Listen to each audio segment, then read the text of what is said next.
I began to open the door as someone grabbed my shoulder and pulled me back. Hey, you can't go through this way, and weren't you just inside? I turned to face Mary, hiding my knife. I spoke softly and sane, as if I was the real one.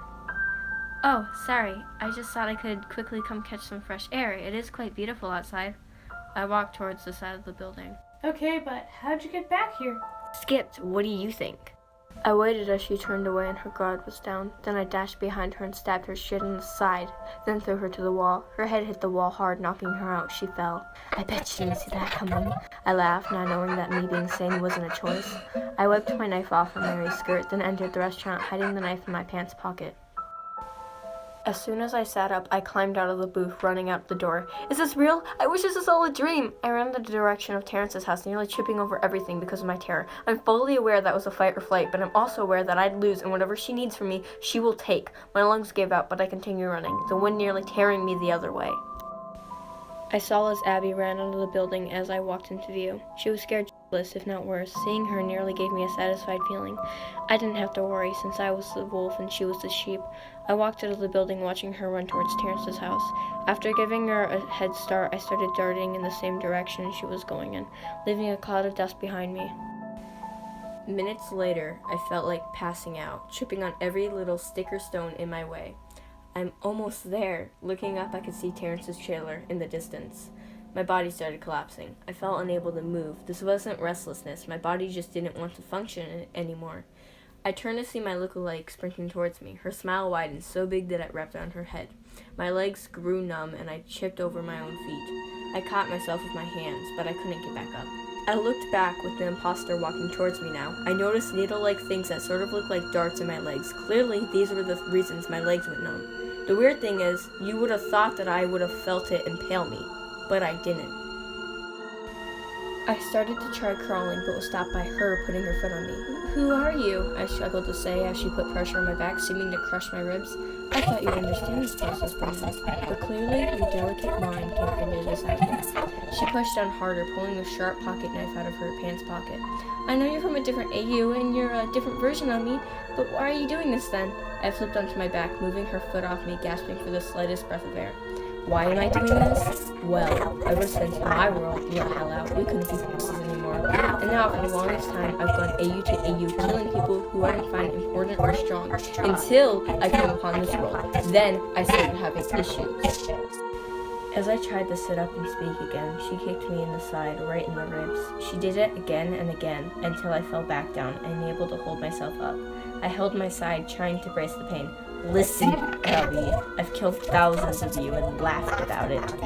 And I just so happened to walk upon you in your world, trying something different. I tried to replace you, still trying to kill you, but I couldn't. And when you did die, you came back, and I had to repeat everything over and over. She laughed, but this time it didn't seem to stop. I ached in pain watching her stand over me without one thought of regret. Feeling hopeless, I began to cry. I screamed, nearly hoping Terrence could hear.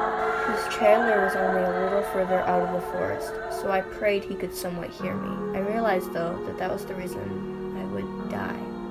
She looked down on me, her eyes turned to a bloodshot red as her smile seemed to disappear, leaving me a motionless face. She leaned down next to me, whispering, "Don't worry, you'll die in time, but no one will know. They won't expect a thing till it's too late. So save your worries." Her own fake smile seemed weak, but it got bigger as I felt a sharp pain digging into my chest. It twisted, then went deeper. I looked down as she twisted the knife again.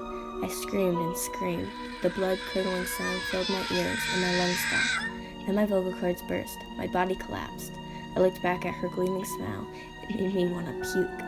As I slowly closed my eyes, I saw her blood-stained hoodie, though it wasn't my blood. She must have been in pain as well. She still smiled, and she whispered, "Don't worry. I've been in your position many times, and you just don't remember. But now I have changed the cycle. Soon, you'll see my point of view." Her voice faded as I faded.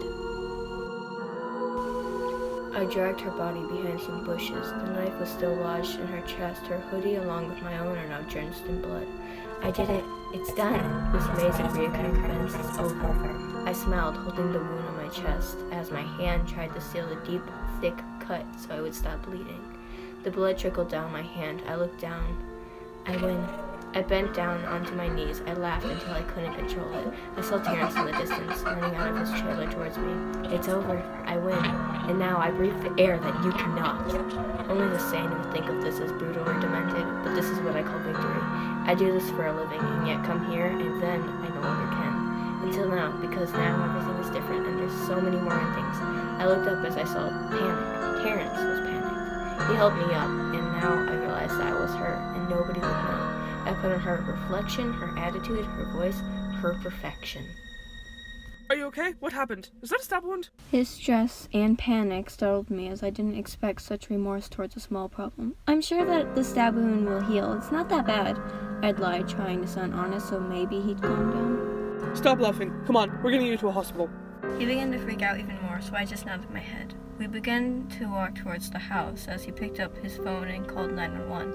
I tried telling him it wasn't needed, but he proceeded to call. More pain began the more I moved, so I stopped walking, huddled over, clutching my chest. I bit my tongue so I didn't scream. Terrence quickly put his phone down, becoming anxious again. Hey, Abby, okay, just let me help. I looked at him frowning, but I tried standing back up. Blood spilled out as I tried. I choked, now only making quiet sounds to calm the pain. Terrence lifted me up gently, now holding me. He continued walking down to his trailer. I faced his chest and closed my eyes, releasing the pain. As I drifted off, I thought, moment of truth. Where will I awake? Where she slept, or where she lays?